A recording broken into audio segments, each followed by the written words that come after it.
وَلَقَدْ يَسَّرْنَا الْقُرْآنَ لِلذِّكْرِ فَهَلْ مِن مُدَّكِّرٍ۔ پیارے دوستو، آج کے درس قرآن کی بنیادی آیت سورہ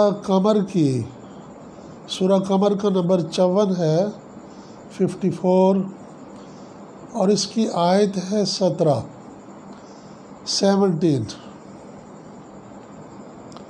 اللہ تعالیٰ نے فرمایا وَلَقَدْ يَسَّرْنَا، اور تحقیق ہم نے آسان کر دیا القرآن، قرآن کو للذکر، ذکر کے لیے، فَهَلْ مِن مُدَّکِّرٍ، تو کوئی ہے سوچنے سمجھنے والا، کوئی غور کرنے والا۔ اس میں لفظ ذکر جو ہے اس کے معنی ہے نصیحت، اس کے معنی ہے سمجھنا، اس کے معنی ہے نصیحت حاصل کرنا۔ ذکر کے معنی عمل کرنا بھی ہے، اور ذکر کے معنی شان و شوکت اور چرچا بھی ہے۔ چنانچہ اس کے معنی ہوں گے وَلَقَدْ يَسَّرْنَا الْقُرْآنَ لِلذِّكْرِ فَهَلْ مِن مُدَّکِّرٍ، اور بلا شبہ ہم نے قرآن کو سمجھنے کے لیے، نصیحت حاصل کرنے کے لیے، یاد کرنے کے لیے، عمل کرنے کے لیے، اور اس کے ذریعے بلند مقام حاصل کرنے کے لیے آسان بنا دیا۔ تو کوئی ہے کہ ہماری اس بات پر غور کرے، کوئی سوچے، اس کو سمجھنے کی کوشش کرے؟ پیارے دوستو، اللہ تعالیٰ نے اعلان فرمایا کہ ہم نے اپنی نزولی کتاب قرآن کریم کو آسان بنایا ہے، اور یہ اعلان 4 بار کی تکرار کے ساتھ دہرایا گیا ہے۔ اسی سورہ مبارکہ کے اندر، سورہ قمر کے اندر اس اعلان کو 4 بار دہرایا گیا۔ سب سے پہلی آیت جس میں یہ ذکر آیا، جو میں نے آپ کے سامنے تلاوت کی، وہ سورہ قمر کی آیت نمبر 17۔ اس کے بعد آیت نمبر 22 کے سیم الفاظ یہی ہے۔ اس کے بعد آیت نمبر 32، اس کے الفاظ بالکل یہی ہیں۔ اس کے بعد چوتھی آیت 40 نمبر سورہ قمر، اسی سورہ کی 4 آیتیں سیم الفاظ میں اللہ تعالیٰ نے 4 بار کی تکرار کے ساتھ بار بار اعلان کیا کہ ہم نے قرآن کو آسان کر دیا۔ آؤ اس پر غور کرو، اس پر سوچو، غور و تدبر کرو، اس کو سمجھو، اس سے نصیحت حاصل کرو، اور اس پر عمل کر کے دنیا میں سرفرازیاں اور سربلندیاں حاصل کرو، اور آخرت میں اللہ کی جنت کے حقدار بن جاؤ۔ پیارے دوستو، کتنے افسوس کا مقام ہے کہ اللہ خالق کائنات، جس نے اپنی انسانی مخلوق کے لیے اس کتاب کو نازل کیا اور خود اس کی وضاحت فرمائی کہ ہم نے اسے آسان بنایا ہے، اس کے بارے میں یہ پروپیگیٹ کیا جاتا ہے کہ یہ کتاب مشکل ہے، یہ سمجھ میں نہیں آتی، اس کو کوئی سمجھ نہیں سکتا۔ آخر اللہ کا کلام ہے، کون سمجھے؟ تو اللہ پھر یہ کلام اپنے پاس ہی رکھتا اگر کسی نے نہیں سمجھنا تھا تو۔ جس اللہ نے نازل کیا ہے اس نے کہا ہم نے انسانوں کی ہدایت کے لیے، ہدی للناس ہے، یہ تذکرۃ للعالمین ہے، تمام اقوام عالم کے لیے نصیحت نامہ ہے۔ وہ تو یہ اعلان کر رہا ہے۔ پھر یہ کون لوگ ہیں جو کہہ رہے ہیں کہ یہ قرآن مشکل ہے؟ اللہ تعالیٰ تو فرما رہے ہیں، اور ایک بار نہیں، ایک ہی چیپٹر کے اندر 4 بار دہرائے گئے یہ کلمات، وَلَقَدْ يَسَّرْنَا الْقُرْآنَ لِلذِّكْرِ فَهَلْ مِن مُدَّكِرٍ۔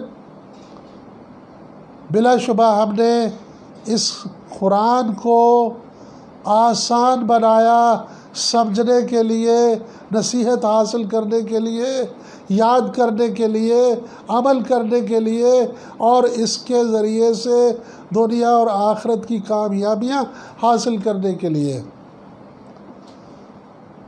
معلوم ہوتا ہے وہ لوگ انسانوں کو اللہ کی ہدایت سے دور رکھنا چاہتے ہیں جو کہتے ہیں کہ یہ قرآن مشکل ہے۔ یہ قرآن مشکل نہیں ہے۔ قرآن اللہ مدبر کائنات نے، خالق کائنات نے، جو سب سے زیادہ علیم و خبیر ہے، جو حکیم ہے، جو ہر کام کی حکمت کو بہتر جانتا ہے، اس نے نازل کیا ہے۔ یہ کسی انسان کا کلام نہیں ہے کہ مشکل ہے۔ یہ نعوذ باللہ کوئی شاعری نہیں ہے، یہ انسانوں کا کوئی بے مقصد فلسفہ نہیں ہے، یہ کوئی باطل تعلیم نہیں ہے انسانوں کی گڑھی ہوئی، یہ خالق کائنات کی طرف سے ہے، ہدی للناس ہے، پوری انسانیت کے لیے ہدایت و رہنمائی ہے، گائیڈنس ہے for all mankind, for all the times. پیارے دوستو، خالق کائنات اس کتاب کا نازل کرنے والا کہتا ہے کہ یہ آسان ہے، ہم نے اسے آسان کیا ہے۔ تو پھر کوئی کیسے کہہ سکتا ہے مشکل ہے؟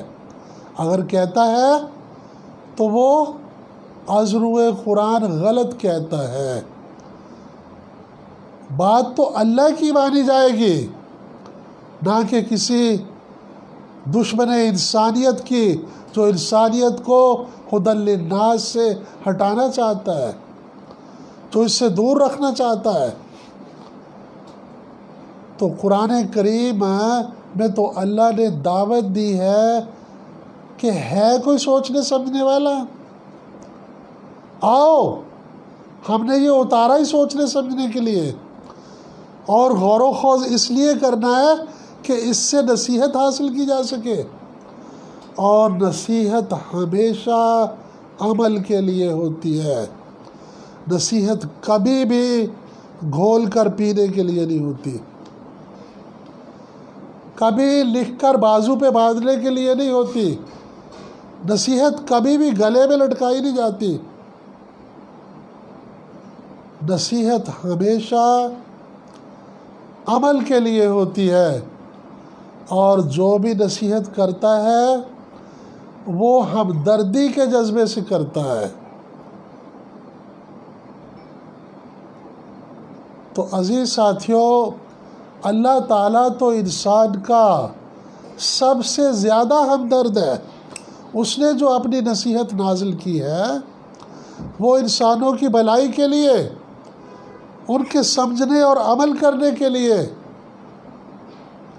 یہ تو قرآن پر ظلم ہے کہ اس کو سمجھنے کی بجائے اس کے ساتھ ایسا رویہ اختیار کیا جائے کہ انسان خود بھی سوچنے سمجھنے سے عاری رہے اور دوسروں کو بھی اسی روش پر لگا دے۔ ظلم کہتے ہیں کسی چیز کا اپنے اصل مقام سے ہٹا دیا جانا۔ تو قرآن کریم کا اصل مقام ہدی للناس، انسانیت کے لیے ہدایت نامہ، پوری انسانیت کے لیے رہتی دنیا تک۔ Even the last man of the world will get guidance from this very book. دنیا کا آخری انسان بھی اس سے رہنمائی لے گا۔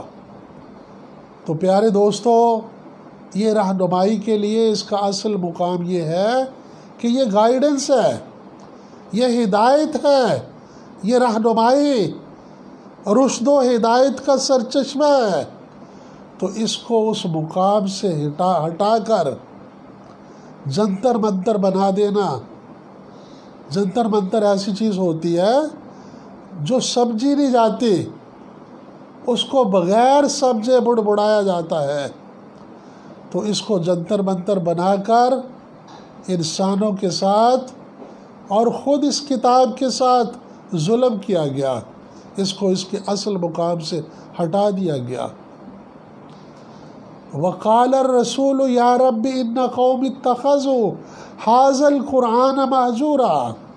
رب کائنات فرماتے ہیں، سورہ فرقان 25ویں سورہ اور آیت 30، وقال الرسول یا رب ان قوم اتخذوا ھذا القرآن مہجورا، کہ رسول قیامت کے دن اللہ کی عدالت پہ فریاد کریں گے کہ اے میرے رب، یہ میری وہ مجرم قوم ہے جس نے قرآن کو چھوڑ رکھا تھا۔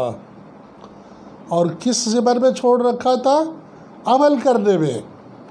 ویسے تو پڑھا جاتا ہے، مختلف انداز سے پڑھا جاتا ہے، گا گا کر بھی پڑھا جاتا ہے، اور اگر چھوڑا گیا ہے تو عمل چھوڑا گیا ہے۔ وہ زمانہ میں معزز تھے مسلمان ہو کر، اور تم خوار ہوئے تارک قرآن ہو کر۔ جب سے قرآن کو ترک کیا ہے، اس امت پر ذلت مسلط ہو گئی۔ اگر اس ذلت سے، اس قار مذلت سے نکلنا چاہتے ہیں تو اس کی ایک ہی صورت ہے کہ جو پوری انسانیت کا رہنما ہے اس کو تھام لیں۔ اور یہی حکم ہوا، وَاعْتَصِمُوا بِحَبْلِ اللَّهِ جَمِيعًا، سارے کے سارے مل کر اللہ کی کتاب کو مضبوطی سے تھام لو۔ حبل کے معنی کتاب، حبل کے معنی رسی، حبل کے معنی جماعت، حبل کے معنی لاٹھی، حبل کے معنی قانون۔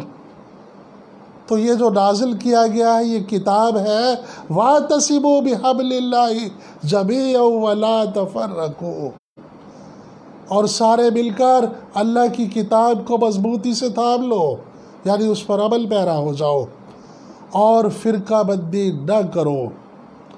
قار مذلت سے نکلنے کے لیے قرآن کو اپنانا ہوگا اور فرقہ بندی کو چھوڑنا ہوگا۔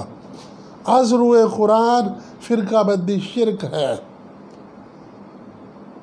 قرآن آسان ہے، آئیے قرآن کو سمجھیں۔ گر تو بھی خواہی مسلمان زیستن، نیست ممکن جز بقرآن زیستن۔ اگر تم مسلمان کی زندگی گزارنا چاہتے ہو تو وہ قرآن پر عمل کیے بغیر ممکن نہیں ہے۔ پھر اس آیت کو میں دہراؤں گا جو سورہ قمر میں 4 بار دہرائی گئی، وَلَقَدْ يَسَّرْنَا الْقُرْآنَ لِلذِّكْرِ فَهَلْ مِن مُدَّكِرٍ، اور ہم نے تحقیق قرآن کو سوچنے سمجھنے کے لیے، غور و خوض کرنے کے لیے، یاد کرنے کے لیے، نصیحت حاصل کرنے کے لیے، عمل کرنے کے لیے، اور سرفرازیاں اور کامیابیاں دنیا اور آخرت کی حاصل کرنے کے لیے آسان کر دیا۔ آؤ اس کو سمجھو، آئیے قرآن کو سمجھیں اور اس کا منشا پورا کریں، دنیا میں بھی کامیاب ہو جائے اور آخرت میں بھی اپنے رب کے حضور سرخرو ہو جائیں۔ سمینا و اطعنا غفرانک ربنا و الیک المصیر۔